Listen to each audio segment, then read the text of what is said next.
ये पूरी कायनात का मकसद सिर्फ और सिर्फ एक दूसरे की मदद करना है। इस फलसफा मदद का मकसद सिर्फ और सिर्फ एहसास है। लोग बड़ी जहाँ पे से आते हैं दूसरों के कुदरत ये चाह रही है कि एक दूसरे की मदद की जाए। तो हम इंसान एहसास जज्बे से आगे होते जा रहे हैं, जिसको देखकर हर इंसान के दिल में दर्द और एहसास पैदा होता है। इस एहसास को मद्देनजर रखते हुए टीचर मुल्तान साहब ने नेटवर्क सोशल वेलफेयर की मार्फत से दीवारे एहसास का आगाज किया। अपने गर्म कपड़े, बिस्तर, जूते और ऐसी चीजें जरूरत की जो कि काम आ सके, दीवारे एहसास को अतिया करें। हमारे इर्द गिर्द ऐसे लोगों की मदद करना हमारी कर्तव्य जिम्मेदारी है। इस जज्बा एहसास को बढ़ाते हुए आप भी अपना किरदार अदा करें और जितना हो सके अतिया करें, क्योंकि ये थोड़ा कुछ मजबूर इंसानियत के लिए बहुत कुछ है। वेलकम बैक टू जिक सोशल लैब। व्यूअर्स, आप देख रहे हैं आज हम मुल्तान की एक महंगी तरीन मार्केट जिसे रेड स्ट्रीट कहते हैं, हम यहाँ पे मौजूद है। ये गुजारा देखिए कि हमारे शहर की उम्र किस तरह जो है ना अपना पैसा उड़ाने में मसरूफ है और महंगे से महंगे तरीन लिबास को जेब तंग करने के लिए एक मिनट में जो है लाखों रुपया खर्च कर रहे हैं। व्यूअर्स, हम सब इस रैंक पर जाते हैं, लेकिन हमने कभी नहीं सोचा कि हम इन फटे पुराने कपड़ों में फिरने वाले लोगों पर जुल्म कर रहे हैं। यहाँ एक सूट की कीमत किसी गरीब के एक महीने के राशन के बराबर है। खुदारा इस रविश को बदले और अल्लाह के दिए हुए रिस्क में से इन लाचार बंदों का हिस्सा निकाले। आपने देखा आज हम एहसास दीवार के प्रोग्राम को लेके दौलत के एहसास दीवार भी गए और एमडी चौक पर जो महकमा सोशल वेलफेयर की मामले से जो दीवार एहसास बनाई गई है वहाँ पर भी हमने विजिट किया और वहाँ पर बातचीत भी की मुख्तलिफ लोगों से भी, बेनिफिशरीज से भी और वहाँ के जो फोकल पर्सन थे उनसे भी। इस वक्त हम मौजूद हैं महकमा सोशल वेलफेयर के डिप्टी डिस्ट्रिक्ट ऑफिसर नंदलाल साहब के साथ। आइए इनसे जानते हैं कि वो इस एहसास के जज्बे से जिस तरह से सरशार हैं और जिस तरह के अहम इकदाम जिला मुल्तान में महकमा सोशल वेलफेयर की जानिब से किए जा रहे हैं, वो उनके बारे में क्या समझते हैं और आगे इसको बढ़ाने के लिए और ख़ास तौर पर मुखय्यर हजरात का और शहरियों का इसमें किरदार बढ़ाने के लिए वो क्या इकदाम करने जा रहे हैं। जी सर। जी, बिस्मिल्लाहिर्रहमानिर्रहीम। मेरा नाम नंदलाल है और मैं इधर डिप्टी डिस्ट्रिक्ट ऑफिसर काम कर रहा हूँ मुल्तान में। असल में दीवार एहसास का जो बुनियादी मकसद है वो गरीब और जो मुस्तहिक लोग हैं जिनकी एक्सेस नहीं है, जिनकी परचेजिंग पावर नहीं है कि वो इवन ठंडे से भी जो गर्म कपड़े हैं सर्दियों के वो ख़रीद के इस्तेमाल कर सकें,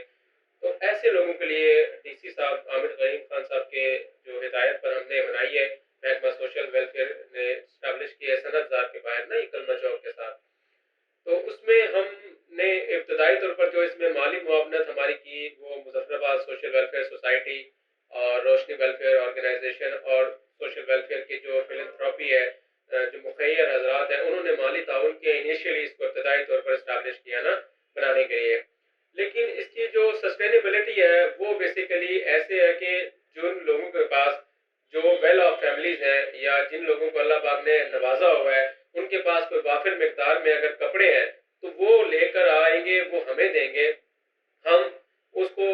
साफ करने के बाद इस्त्री करने के बाद दीवार पर हैंग करेंगे और जो ज़रूरतमंद आएंगे वो अपना साइज़ और अपनी कैपेसिटी के हिसाब से जो उनको आएगा पूरा वो वहाँ से उतारेंगे और पहन के चले जाएंगे। और ये बेसिकली इसका जो कंसेप्ट है वो ये है कि किसी की इज्जत नफ्स और तकरीम वो मजरूह ना हो, किसी भी बंदे की इंडिविजुअल की, कि लोग खुद आए, खुद उठाएं, पिक करें और ले जाएं और देने वाले को भी किसी के हाथ में ना देना पड़े, वो जाएं दीवार पे हैंग करें और चले जाएं हैंग करके जिनके पास वाफिर है। और अल्लाह का शुक्र है कि इसमें शुरू में चूँकि हमें लोगों को इतना ज़्यादा अवेयरनेस नहीं थी दीवार की, तो हमने इसको चलाने में कुछ माली तौर पर हमारी मुखय्यर हजरात ने हमें ताउन किया और एनजीओ ने किया। लेकिन अभी अल्लाह का करम है कि कुछ लोग खुद से जैसी जिन लोगों के इल्म में आई कि दीवार पर मतलब लोगों को मुफ्त कपड़े दिए जा रहे हैं, तो लोगों ने जाकर खुद से भी हमें देना सामान शुरू कर दिया है। लोग आते हैं, गाड़ी से उतरते हैं, हमारे दीवार के साथ कपड़े रखते हैं और काफ़ी मिकदार में कपड़े रखते हैं या खुद हैंग करते हैं वॉल पे और चले जाते हैं। जो लोग ज़रूरतमंद आते हैं वो वहाँ से उतारते हैं और चले जाते हैं। ये बेसिकली इसी तरह जो है ना चलता रहता है सिलसिला। डेली की बुनियाद पर हम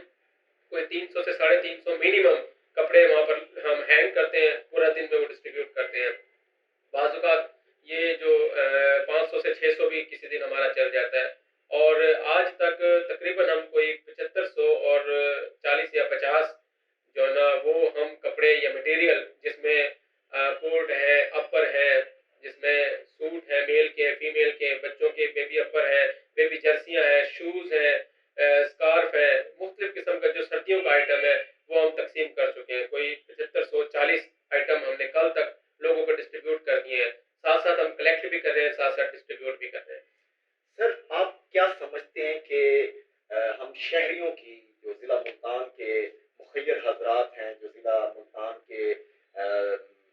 اچھے کھاتے پیتی ہستیاں ہیں، شخصیات ہیں،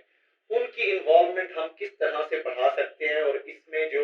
محکمہ سوشل ویلفیئر سے رجسٹرڈ تنظیمیں ہیں یا دیگر جو محکمہ جات سے رجسٹرڈ تنظیمیں ہیں وہ کیا کردار ادا کر سکتی ہیں، اور آپ ان کے ساتھ کس طرح سے کوآرڈینیشن کر رہے ہیں؟ جی بالکل، آپ نے ٹھیک فرمایا کہ اصل میں تو یہ جو کام ہے یہ انہی لوگوں کا ہے، یہ فلنتھراپی سے ہوگا یا جو مخیر حضرات ہیں یا ہماری این جی اوز ہے رجسٹرڈ، وہ کلیکٹ کریں گی اور وہ ہمیں دیں گی اور ہم نے آگے ڈسٹریبیوٹ کرنا ہے. تو میری اپیل ہے ملتان کے اس طرح کے لوگ جن کو اللہ پاک نے نوازا ہوا ہے اور ان کے پاس ریسورسز ہیں، وسائل ہیں اور مالی معاملات بھی ان کے اچھے ہیں، ایسے لوگوں سے میری اپیل ہے کہ وہ اس میں بڑھ چڑھ کر حصہ لیں اور اہم کردار ادا کریں، کیونکہ ان کے گھر کے اسپیئر کپڑے جو وہ ان یوٹیلائزڈ ہوتے ہیں، ہمیں پتہ بھی نہیں ہوتا ہے، ہمارے گھروں میں کئی کپڑے ایسے ہوتے ہیں جن کو ہم استعمال نہیں کر رہے ہوتے، وہ نکالیں اور ہم تک وہ پہنچائیں. ہم وہاں پر جو مستحق لوگ ہیں ان کو دیں گے. اس کے علاوہ جو این جی اوز ہیں، ہمیں محمد بن قاسم ایک بلائنڈ ویلفیئر آرگنائزیشن ہے، انہوں نے بھی کوئی 300 سے 400 ہمیں سویٹر بھیجے. اسی طرح مختلف این جی اوز بھی اپنے طور پر اکٹھا کر رہی ہیں سامان، وہ ہم تک پہنچا رہی ہے، لیکن ڈسٹریبیوٹ یہاں سے ہوتا ہے اور ڈائریکٹ بھی لوگ مخیر حضرات دے رہے ہیں. میری اپیل ہے این جی اوز سے بھی اور مخیر حضرات سے بھی کہ وہ اس کام میں کار خیر میں بڑھ چڑھ کر حصہ لیں اور اپنے گھر سے جو اسپیئر کپڑے ہیں وہ ہم تک پہنچائیں تاکہ ہم غریب لوگوں کو دے سکیں. سر بہت شکریہ، آپ نے ٹائم دیا زشت سوشل لیب میں آنے کا. ایک لائن میں آپ پبلک کے لیے جنرلی سوشل ویلفیئر محکمے کی طرف سے کیا پیغام دینا چاہتے ہیں جو ہم زشت سوشل لیب کے توسط سے لوگوں تک پہنچا سکیں؟ جی بالکل، میرا میسج یہی ہے، میں اگین یہی بات کروں گا کہ جو غریب لوگ ہیں، جو مستحق لوگ ہیں، وہ ہماری ذمہ داری ہیں اور خاص طور پر ایسے لوگوں کی ذمہ داری ہیں جن کو اللہ پاک نے دی ہے، اور اس میں آپ بڑھ چڑھ کر حصہ لیں